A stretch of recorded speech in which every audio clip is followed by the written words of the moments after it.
नमस्कार, जय हिंद। मैं हूं आपका दोस्त फ़िल्म डायरेक्टर सनोज मिश्रा। आज अपने इस चैनल के माध्यम से मैं एक सीरीज़ शुरू कर रहा हूं, क्योंकि बात इतनी बड़ी है कि 1-2 एपिसोड में हो नहीं सकती। 5-10 एपिसोड बनाएंगे इसमें। आपको अच्छा लगेगा, साथ जुड़े रहिएगा। नहीं लगेगा तो स्किप कर दीजिएगा।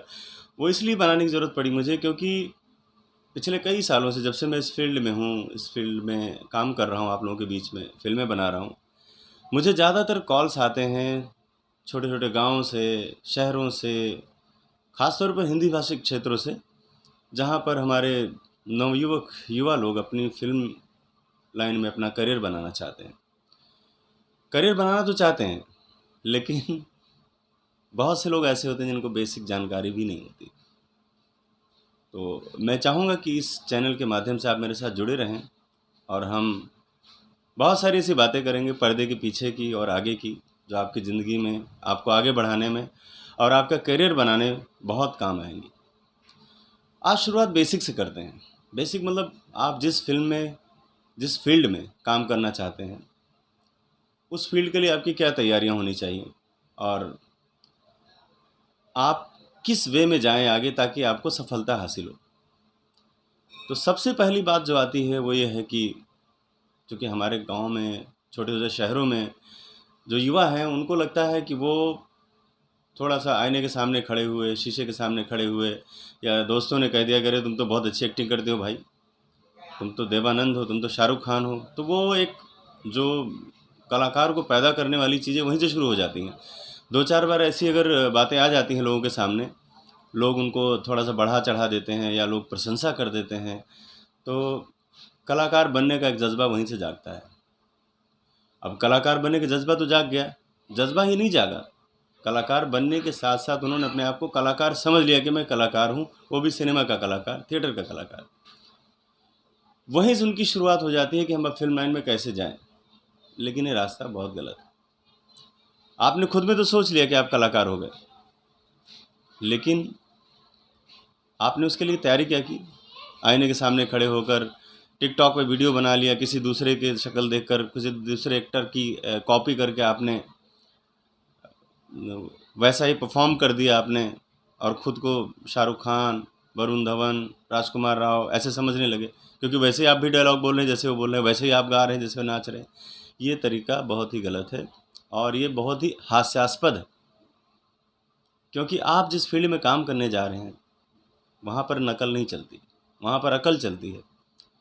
आपकी असली जो एक्चुअल पहचान है वो चलती है।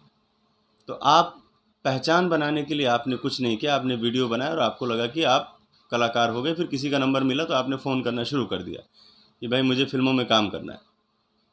ऐसे लाखों लोगों की भीड़ है और भीड़ वो समझने के लिए तैयार भी नहीं होती है कि जब एक चपरासी की नौकरी करने के लिए आप निकलते हैं, तो आपको पढ़ाई करनी पड़ती है। 12वीं तक तो कम से कम 12 साल आपको पढ़ने पड़ते हैं, तब आप एलिजिबल होते हो एक चपरासी की नौकरी के लिए। और आप फ़िल्म एक्टर बनने के लिए जा रहे हो, तो क्या उसके लिए कोई पढ़ाई की ज़रूरत नहीं है आपको? ट्रेनिंग की ज़रूरत नहीं है आपको? आपको लगता है कि नहीं आप सब सीखे हुए हैं? मेरे पास बहुत सारे ऐसे कॉल आते हैं, लोग मिलते हैं, नहीं मैं कर लूँगा, मुझे सब आता है, सब कुछ होता है, मुझे सब मालूम है, मैं सब कर लूँगा। मैंने ये किया है, मैंने वो किया है, वही सब नकलची बंदर वाले वीडियो बना-बना के लोग मुझे भेजते हैं। तो इससे क्या होता है कि आप जो कुंठा पाले हो, वो कुंठा है एक तरह से देखा जाए। एक्चुअल तो ये है कि आप पहले जिस फ़ील्ड में जाना चाहते हो उसके लिए पढ़ो, समझो और परिपक्व बनो। जब आप परिपक्व हो जाएँगे, तो आप नकलची बंदर वाले वीडियो बनाना बंद कर देंगे। आप ये सोचेंगे आप महेश हैं, तो आप महेश की तरह से दिखाई दो। अगर शाहरुख खान की आप नकल अच्छी करते हो, तो आपको फ़िल्म में क्यों क्यों लेगा कोई? शाहरुख खान को नहीं लेगा। तो ये बातें लोग समझने के लिए तैयार नहीं होते हैं और बिना वजह अपनी एनर्जी वेस्ट करने चले जाते हैं। मैंने भी ये गलती की। चूँकि मैं इस एपिसोड में अपनी बातें आपसे शेयर करूँगा ताकि आप मेरी गलतियों से कुछ सीख सकें, समझ सकें। मेरी उम्र रही होगी 16-17 साल के आसपास और मैं गांव में जब खेतों में भैंस-वैंस चराने जाता था, गाता था थोड़ा-थोड़ा इधर-उधर, रेडियो सुनने का शौकीन था। तो लोगों ने तारीफ़ कर दी मेरी, अरे बहुत अच्छा गाते हो, किशोर कुमार हो तुम, ये हो, वो हो। अब वहीं से मेरे अंदर सिंगर बनने की इच्छा जागृत हो गई। 11वीं पास होते होते ही मैं पहला राउंड मैंने बम्बई मार दिया। चलो उसमें बम्बई हुआ करती थी, अभी मुंबई है। आ गया मुंबई में। अब मुझे लगता था कि मैं बहुत बड़ा सिंगर हूँ। उम्र कम थी, एग्ज़ाम हो चुके थे। एग्ज़ाम के बाद 1-2 महीने की छुट्टी होती, उस छुट्टियों में मैं मुंबई आ गया। रेलवे प्लेटफॉर्म पे सोता था, बीटी स्टेशन उस समय नाम था सीएसटी का। अखबार बिछा के और सुबह निकल जाता था म्यूज़िक डायरेक्टर और सबसे मिलने के लिए। ये सिलसिला बड़ा लंबा चला। 1 महीने की छुट्टी के बजाय मैं 2-2.5 महीने इधर रह गया। अब होता क्या था कि मैं किसी म्यूज़िक डायरेक्टर से मिलने जाऊँ तो लोग मुझे बोलते थे फलां तारीख को आना, फिर आना, कहाँ से सीखा है, क्या सीखा है। तो मेरे पास कोई जवाब ही नहीं होता था, कुछ सीखा नहीं। अभी तो भैंस फर से उतर के चला आ रहा हूँ सीधा। मुझे ये लगता था कि बहुत आसान है, चीज़ें आसान है, भागता रहा भागता रहा भागता रहा। कई बड़े बड़े म्यूज़िक डायरेक्टर से मुलाकात हुई मेरी। उसी में एक मेरे म्यूज़िक डायरेक्टर से मुलाकात हुई, श्री आदेश श्रीवास्तव जी, जो अब इस दुनिया में नहीं है, स्वर्गीय। बहुत अच्छे इंसान थे वो। और जुहू में उनका ऑफिस था, स्टूडियो था गणेश मंदिर के बगल में। तो मैं सुबह से ही गणेश मंदिर पे जाके बैठ जाता था मैं, कि ये आदेश जी कब आएंगे।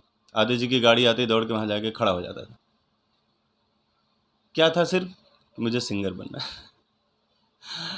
अब वो मुझे देखते थे, उन्हें तरस आता होगा, अभी मुझे लगता है। वो मैं समझता था कि वो मेरी कला को नहीं पहचान पा रहे हैं।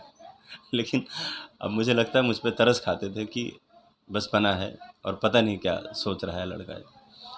ऐसे कई चक्कर लगे। उन्होंने कई बार मुझे पैसे भी देने की कोशिश की कि रख लो, लेकिन मैंने, स्वाभिमान था अंदर शुरू से ही, तो पैसे मैंने तो गंवारे। मैं हमेशा कहता रहा, सर मुझे एक चांस दीजिए।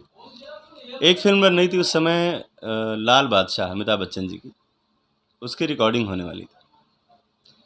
रिकॉर्डिंग के ठीक पहले वो 1-2 घंटे पहले आ जाते थे, क्योंकि उन्हें सब तैयारियां करनी पड़ती थी। लाइव इंस्ट्रूमेंट बजते थे उस समय, लाइव बजाने वाले सारे लोग आते थे, जो रियल में ढोलक तबला हारमोनियम सब बजता था।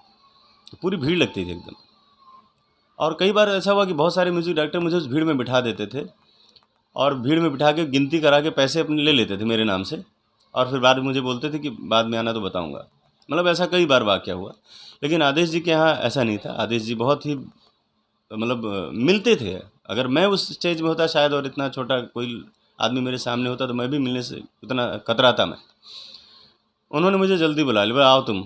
अंदर बुला लिया स्टूडियो में। पहली बार अंदर गया, देख के तो मेरा हिल गया एकदम, ये क्या है। स्टूडियो देख के अंदर गया पहली बार। अब वहाँ क्या हुआ कि उन्होंने मुझे गाने का एक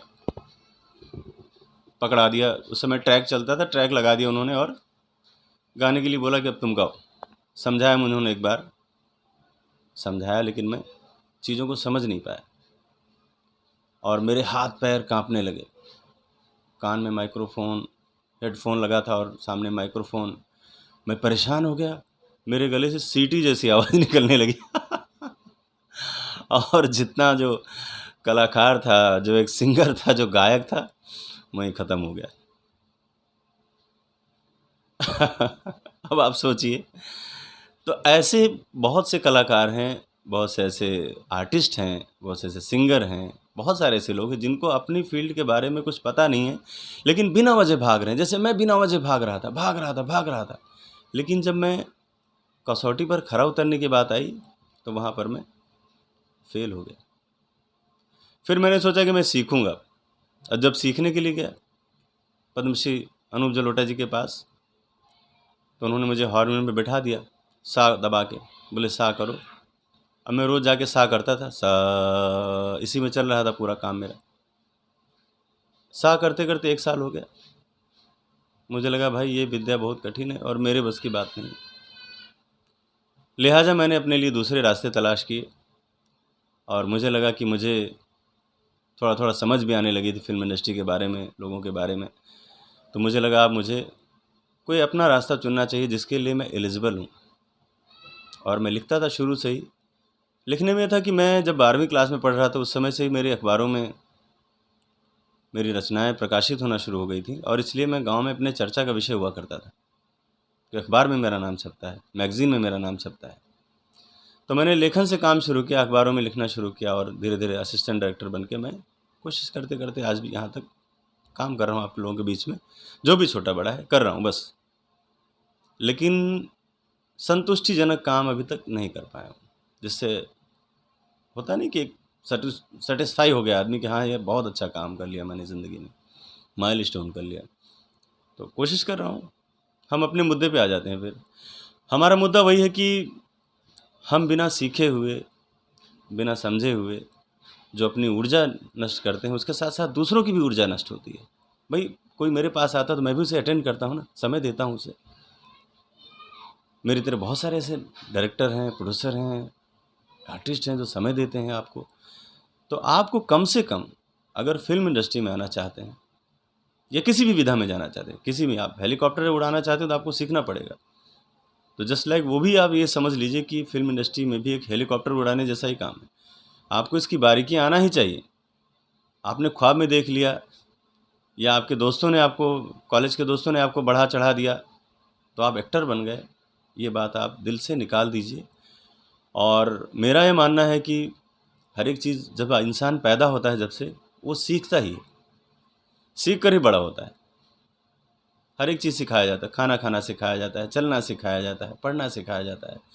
तो आप इसके लिए सीखने के लिए क्यों नहीं तैयार होते? मैं देखता हूँ कि 99% जो एक्टर हमारे से मिलने हमसे आते हैं, उसमें 1% ऐसे होते हैं जो बहुत मैच्योर, परिपक्व और समझदार होते हैं। बाकी 99% लोग वो इसी तरह से आते हैं, जिस तरह से मैंने आपको बताया, जैसे मैं आया था। लेकिन ये तरीका गलत है।